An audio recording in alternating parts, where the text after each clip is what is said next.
So today it is Tag Tuesday and I have an original tag for you today. I looked around and didn't see anything similar to this, so if there is one that covers this, I apologize, but I couldn't find anything. But we're going to dive into this. It's a short tag with only 7 questions, and we'll get started here shortly.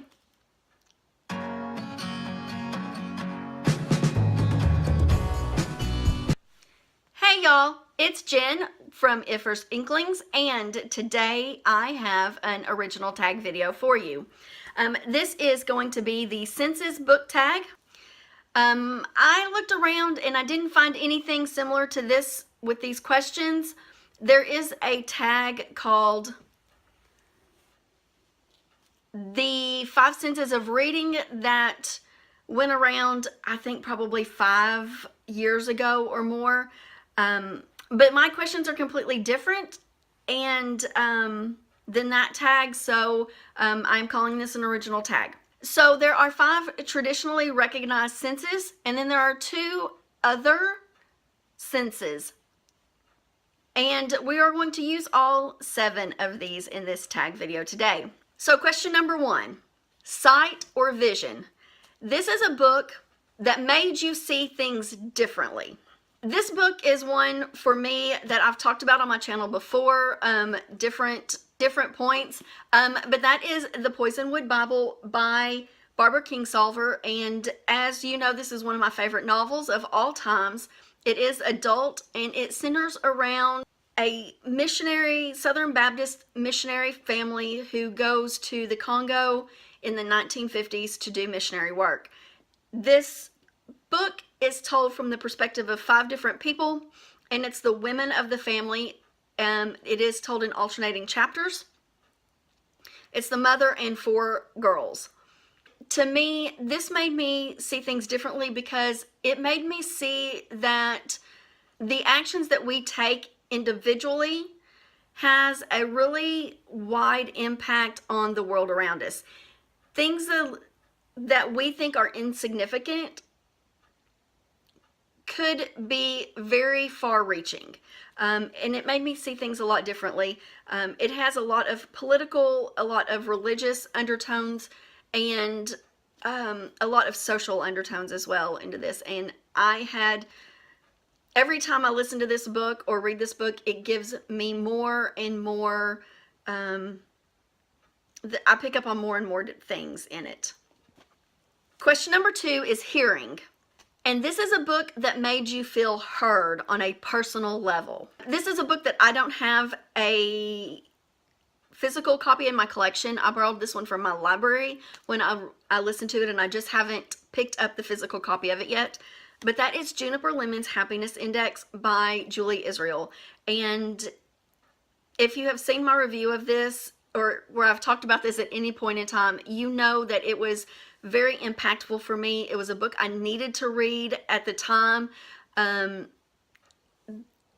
This book involves a girl who loses her sister in a tragic accident. And the sister that survives has a lot of survivor's guilt, and she has a lot of anxiety and depression, and in the end she is able to live her life and come to terms with her sister's death. And the way that this book was written just made me feel, as the surviving sister, it hit every emotion I was feeling and have been feeling for the last couple of years now. So that is definitely a book that made me feel heard, to the point that I reached out to the author and thanked her for writing this book. That's not something I've ever done before, but I felt like I needed to do that after reading this book. Question number 3 is taste. And this is a book that gave you a taste of a subject you wanted to explore further. So I'm going to reach way back into my childhood for this book, and that is Helter Skelter. I don't know who it's by. I'll put all that information over here. If I remember, if editing Jen remembers to do that. But Helter Skelter follows the story of Charles Manson, and the murders that the Manson family committed. I have been fascinated with Charles Manson ever since. It really, really was the birth of my fascination for Charles Manson. Question number 4 is smell. Now, smell is very closely related to memory, more so than any of the other senses. So this is a book that brought back a memory from your childhood or a younger part of your life. For me, that book is The Myth of You and Me by Leah Stewart. And this book follows the loss of a best friend in your early 20s. There are a lot of books about losing a lover or a sibling or a parent or a child. There's a lot of those, but I haven't found any other book that addresses the loss of a friendship. And for girls especially, losing a best friend feels like losing a sibling almost.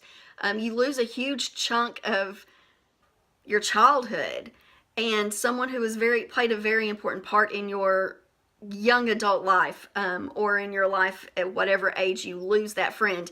And this book doesn't deal with loss as in the death of a friend. It is just the death of a friendship.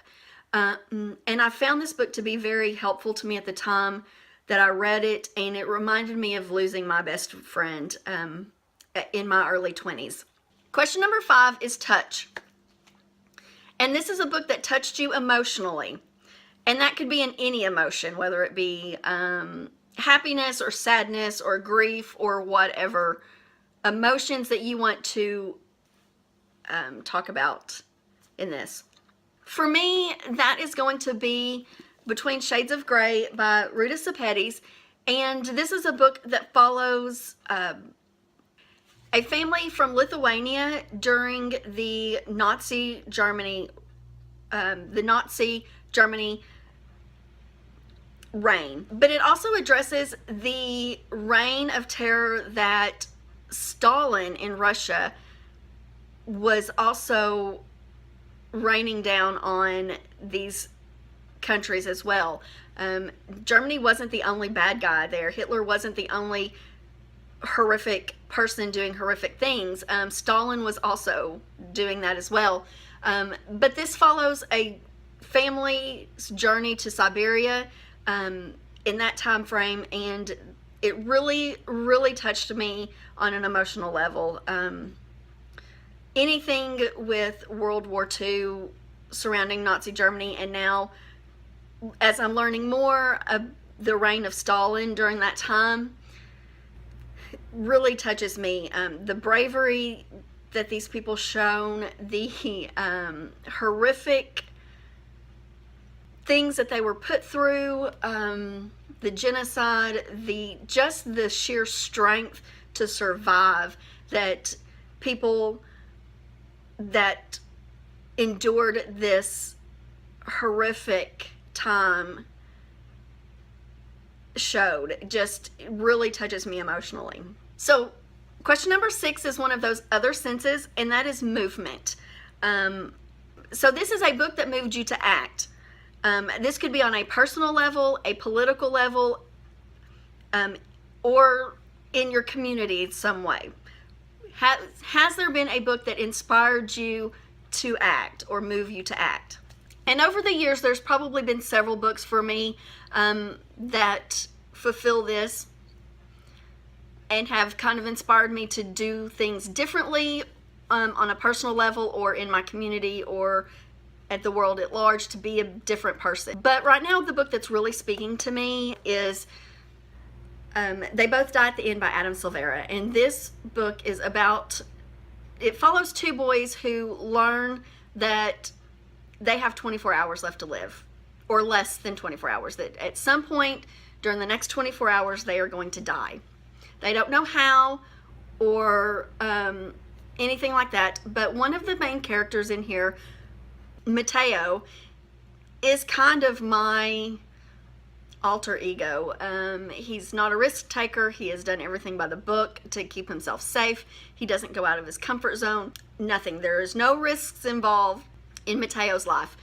And that's kind of how I've always been. But here lately, it kind of started with the death of my sister. I have decided that I don't want to live a life where I don't take risks. Even if they're calculated risks, I want to go outside my comfort zone, or at least do the things that I've always dreamed of doing, whether they're scary or whether they are not what's expected of me in my family or community or whatever. And so this book has really,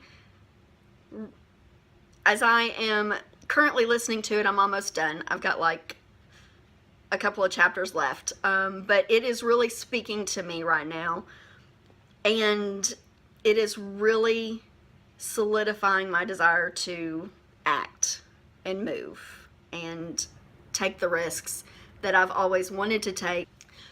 So the final question in this is question number 7, and that's balance. And so the question that goes along with that is a book that brought balance to your life or to you, and that could be emotionally or mentally or whatever, however you want to interpret balance.